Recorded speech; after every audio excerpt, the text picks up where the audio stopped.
30 करोड ते 19 डिसेंबरच्या स्टेटमेंटमध्ये पण आहे जयेश कदमच्या. ते स्टेटमेंट दाखवा तुम्ही, रेकॉर्डवर घ्या ना. ते स्टेटमेंट दाखवा 19 डिसेंबरचा आहे का फाडलं तुम्ही. मग 35 करोडचे आता असं कळतं एका अहवालामध्ये त्यांनी 5च करोड दाखवले का डिपॉझिट 5च करोड. मग 30 ते आता ते यांनाच माहिती आहे 35 करोड कसले डिपॉझिट दिलं होतं यांनी विराट गांधीला.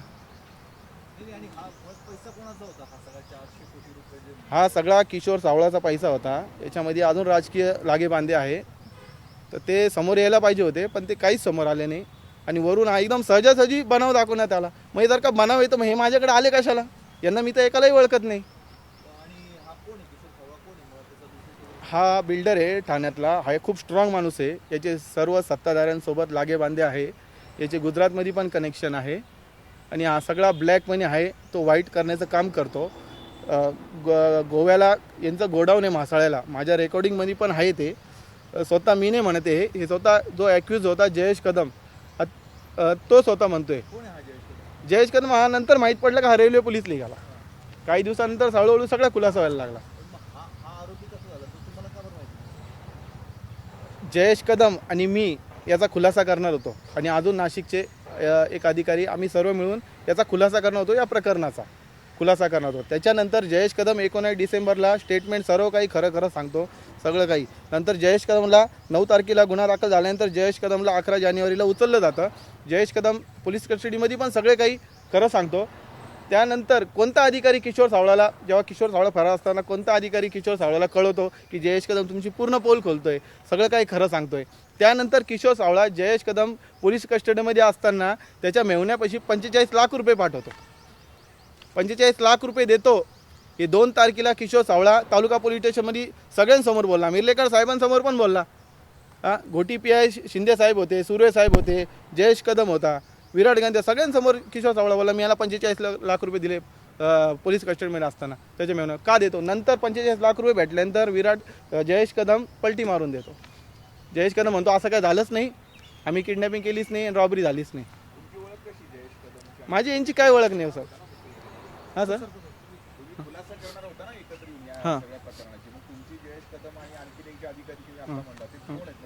त्या अधिकाऱ्यांचं बी या प्रकरणामध्ये नाव आलं होतं की त्यांनी, मी आणि अजून एक इंद्रानगरचे व्यक्ती आहे, आम्ही तिघांनी मिळून हा कंटेनर लुटला, आमचं नाव आलं होतं. त्यामुळं त्यानंतर मी त्या अधिकाऱ्यांशी संपर्क साधला का सर हे काय प्रकार आहे नेमकी का या कंटेनर लुटीमध्ये आपलं नाव येतं. तर ते अधिकारी मला बोलले मलाही माहीत पडलं आहे, मलाही 4-5 फोन येऊन गेले का नेमकी कोणीतरी आपली बदनामी करतं आहे. म्हटलं साहेब मला तुम्हाला भेटायचं आहे. तर त्यानंतर मी भेटलो आणि त्यांना सर्व प्रकार सांगितला. जय सर हां पोलीस विभागातले ते सर आहे पोलीस विभागातले ते. त्यांना अडचणी निर्माण होतील म्हणून मी ते त्यांचं नाव नाही घेऊ शकत. राजकारणाशी संबंध आहे, पोलिसांशी किशोर सावळाचे संबंध आहे. तर याच्यामध्ये तुम्हाला असं वाटतं की कर्नाटक पोलीस देखील सहभागी आहे, नाशिकचे पोलीस देखील याच्यामध्ये सहभागी आहे किंवा किशोर सावळाचे त्यांच्याशी संबंध आहे. नाशिक पोलीस याच्यामध्ये इन्व्हॉल्व 100% असू शकता. कारण की 5 डिसेंबरला मी जेव्हा किशोर सावळाच्या ऑफिसमध्ये गेलो होतो त्यांनी मला IG साहेबांचा, दत्तात्रय कराळे साहेबांचा फोटोही दाखवला होता उठताना की दत्तात्रय कराळे साहेब आणि मी आम्ही एकदम चांगले मित्र आहोत. आणि आमचं काल परत व्हॉट्सअप कॉलवर बोलणं झालं. माझे मित्र पण होते त्यावेळेस.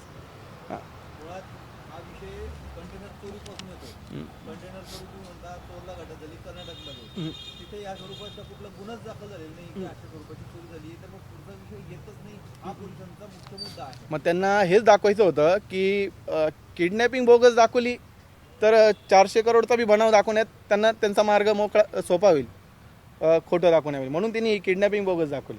किडनॅपिंग खोटी दाखवली म्हणजे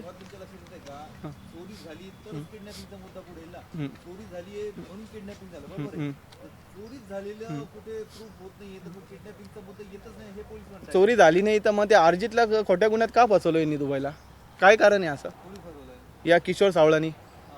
अर्जितला खोट्या गुन्ह्यामध्ये अर्जित आहे का नाही याचा तर खुलासा करा पोलिसांना. मग अर्जितच्या बोलण्यावर विराट गांधींनी गेम केलेली आहे. किशोर सावळाच्या ऑडिओ रेकॉर्डिंगमध्ये आहे. अर्जितनी टिप दिली या कंटेनरची, तेव्हा ते तोरला घाटामध्ये कंटेनर लुटले गेले. आणि यांचे लोकेशन आलेले आहे ना तिकडं, विराट गांधीचे, विशाल नायडूचे, अजून काय आरोपींचे लोकेशन आलेले आहे तिकडं. मग त्या लोकेशनबद्दल तर सांगावं, त्याचा खुलासा करावा. आणि टोल नाक्यावर त्यांचा CCTVचा फोटो स्पॉट झालेला आहे ना विशाल नायडूचा, ते मी तुम्हाला लगेच दाखवू शकतो. ते हत्तरकी टोल नाक्यावर.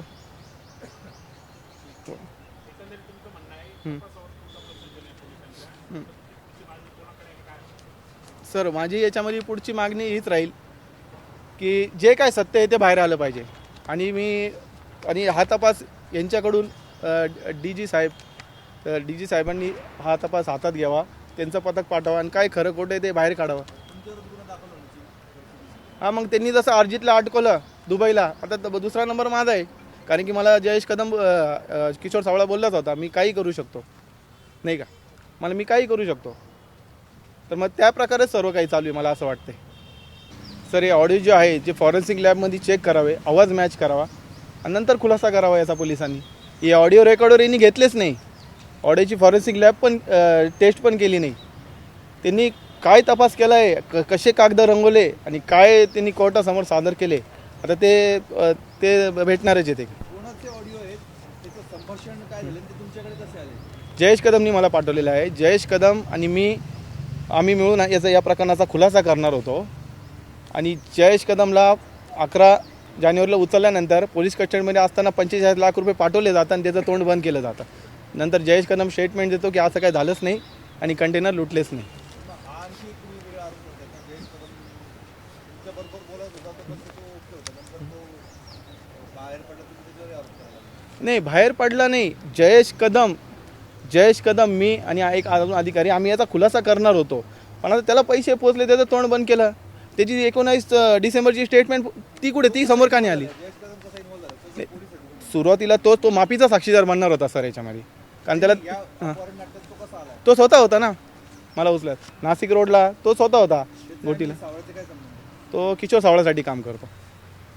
त्यांचे कॉल रेकॉर्ड चेक करा त्यांचे. पोलीस असताना किशोर सावळासाठी काम करायचं. किशोर सावळासाठी असे भरपूर पोलीस आहे ते काम करतात. किशोर सावळा स्ट्रॉंग माणूस आहे, तो छोटा माणूस नाही आहे. जे रेकॉर्डिंग पण आहे त्या किशोर सावळाचे नामदार माणसाचे, त्याच्यामुळे तो तर खोटं नाही बोलू शकत ना. त्याची फॉरेन्सिक लॅब करा, टेस्ट करा आणि मग मीडियासमोर उत्तर तपास अधिकाऱ्यांनी द्यावा काही खरं आहे का खोटं आहे. किशोर सावळा राहायला कुठे आहे? व्यवसाय काय करतो? तो बिल्डर आहे. राहायला कुठे? राहिला त्याचं एवढं नाही माहीत मला. तो ठाण्याला ऑफिस आहे त्याचं. तुम्ही कोणत्या कार्यालयात गेले होते त्यांना भेटायला? त्यांचं ते लोकेशन मला जयेश कदमनी पाठवलं होतं, त्यानुसार मी गेलो होतो ठाण्याला.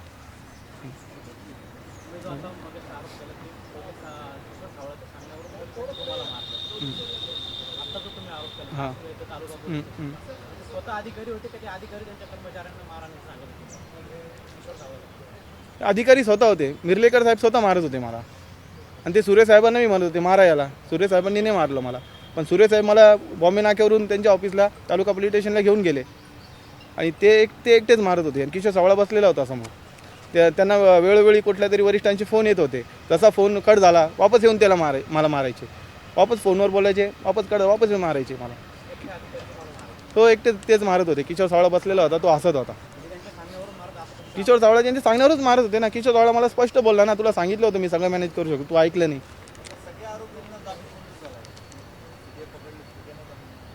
मग त्यांना आता तपासच जर का हा खोटा दाखवायचा होता, महिन्याभरात त्यांनी पूर्ण तपास हा खोटा दाखवला आणि असं दाखवलं का रॉबरी झालीच नाही. हा तपासच यांचा खोटा होता. समज सांग. पत्र जे दिले त्याच्यामध्ये गुन्ह्याचा प्रकार निष्पन्न होता असल्याचं म्हटलंय आणि तुम्हाला तिथं स्टेटमेंट घेण्यासाठी बोलवलंय असं एलसीबीच्या पीआयचं पत्र आहे तुम्हाला. त्याच्यानुसार त्यावेळेला तुम्हाला काय सांगण्यात आलं होतं? त्यांनी सांगितलं मला गुन्हा निष्पन्न होतोय, तू FIR दाखल कर. त्यानुसार मी 9 तारखेला FIR दाखल केली. तोपर्यंत त्यांनी पूर्ण तपास केला होता. तपास केला होता. सगळं काही समोर येणार होतं. जयेश कदम याचा सगळा खुलासा करणार होता. पण जयेश कदमला पोलीस कस्टडीमध्ये असताना 45 लाख रुपये पाठवलं जातं आणि किशोर सावळाला सांगण्यात येतं फरार असताना की तुमची हा पूर्ण पोल खोलतोय, त्याचं तोंड बंद करा. त्याच्या मेव्हण्याजवळ 45 लाख रुपये दिले जातात. हे सगळ्यांसमोर किशोर सावळा 2 तारखेला तालुका पोलीस स्टेशनमध्ये कबूल करतो की मी याला 45 लाख रुपये दिले. मी 17 डिसेंबरला SP ऑफिसला तक्रार अर्ज दाखल केला होता. त्यानंतर 19 डिसेंबरला जयेश कदमची स्टेटमेंट झाली. त्यानंतर LCB प्रमुखांनी याचा तपास केला. त्या तपासामध्ये निष्पन्न झालं की हा काही ही जी घटना आहे ती घडलेली आहे. त्यानंतर त्यांनी मला 1 तारखेला पत्र दिलं आहे गुन्हा दाखल करण्याचं. त्या पत्रानुसार गुन्हा दाखल झाला आणि त्यानंतर जी कारवाई चालू झाली आणि सुरुवातीपासूनच FIR नोंदवत नव्हते. FIR नोंदवण्यासाठी टाळमटाळ करत होते. त्यामध्ये पण FIRमध्ये त्यांनी टायमिंगचा जो घोळ केला, ही घटना जर का 12 ते 1च्या दरम्यान घडलेली आहे, तर मग 2 वाजेचा टायमिंग त्यांनी टाकला आणि मला सांगण्यात असं आलं की टायमिंगचं याच्यामध्ये काही नसतं. आणि त्यानंतर नाशिक रोडला जर का 3 वाजता घटना घडती, तर तेव्हा त्यांनी टायमिंग तेव्हा 5 वाजेचा टाकला. 2 तासाचा या घटनेमध्ये जो गॅप आहे, 2 तास म्हटलं तर 2 तासामध्ये आपण आरोपी इथून तर कल्याणपर्यंत गाडी घेऊन तो पोहोचू शकतो. मग ते टायमिंग मॅच आहे. तर टायमिंग मॅचमध्ये त्यांनी आता मला असं कळलं की अहवालामध्ये टायमिंग मॅच नसल्यामुळे त्यांनी तो अहवाल दिला की आरोपींचा आणि यांचा टायमिंग मॅच होत नाही आहे आणि त्याच्यामुळं याच्यामध्ये काही तथ्य नाही. तर सुरुवातीपासूनच मला यांच्यावर विश्वास नव्हता आणि या SITवर, कारण जी SIT जी नेमली नाही, ही लादली गेलेली होती हे प्रकरण दाबण्यासाठी. सुरुवातीपासूनच यांचा तपास हा निष्पक्ष चालू नव्हता आणि जी मला शंका होती शेवटी तेच झालं. म्हणजे का बरं काय सांगतो काय तुम्ही एकदम सविस्तर सांगा. याच्यामध्ये दोन गाड्या होत्या, त्याच्यामध्ये त्यांनी एक गाडी रिकवर केली नाही. जे CCTV जे सुराणा चौकातले जे CCTV त्यांनी प्राप्त करायला पाहिजे होते ते त्या घटनेमध्ये ते स्पष्ट दिसत आहे, तर त्यांनी ते प्राप्त केले नाही. त्यांनी सुराणा चौक तिथे काय नाशिक रोडचा तिथे काय घडलं होतं? तिथं पण आले होते. तिथं पण त्यांनी आम्हाला गाडीमध्ये बसवलं नंतर तिथंही मला बसून ठेवलं. माझे मित्र त्या गाडीमध्ये होते, स्वतः साक्षीदार होते, तरी ते म्हणता का कोणताही साक्षीदार सापडला नाही, कोणतेही पुरावे सापडले नाही. त्यांनी त्या प्रकरणातलं व्यापन जमा केलं नाही. ते व्यापनबद्दल मी त्यांना स्पष्ट सांगितलं होतं. त्यांना मी त्यातला बी पुरावा दिला होता. त्यांनी ते व्यापन रिकवर नाही केले, दुसरी गाडी रिकवर नाही केली. फक्त तपास बोगस आहे असं दाखवून मोकळे झाले. हे पण जी कंटेनरची चोरी झाली तुम्ही म्हणता ती चोरीच झाली नाही असं बोलतो तुम्हाला? सर, एक कंटेनर जर का चोरी झाली नाही असं म्हणताय, तर जे रेकॉर्डिंग समोर आलेले आहे किशोर सावळा आणि जयेश कदमच्या, त्या रेकॉर्डिंगबद्दल यांनी खुलासा करावा ना. त्याच्यामध्ये स्वतः किशोर सावळा बोलतोय की कंटेनर लुटले गेलेले. कंटेनर लुटण्यामध्ये अर्जित आणि विराट गांधीचा हात होता. ते कंटेनर लुटल्यानंतर हे कंटेनर अहमदाबादच्या आश्रममध्ये गेले.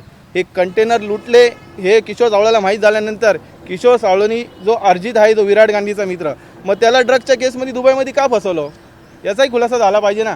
अर्जित आहे का नाही आहे, तो फरार आहे का तो जेलमध्ये आहे. अर्जित हा विराट गांधीचा मित्र आहे आणि तो दुबईमध्ये त्या कंपनी यांच्यासाठीच काम करतो. दुबईमध्ये कोणती कंपनी आहे याची काय मला माहिती नाही. विराट गांधी, अर्जित हे दुबई आणि अझर सय्यद हे तिघं दुबईपासून तर अहमदाबादच्या आश्रमापर्यंत कोणतं रॅकेट चालवता हे पण समोर आलं पाहिजे.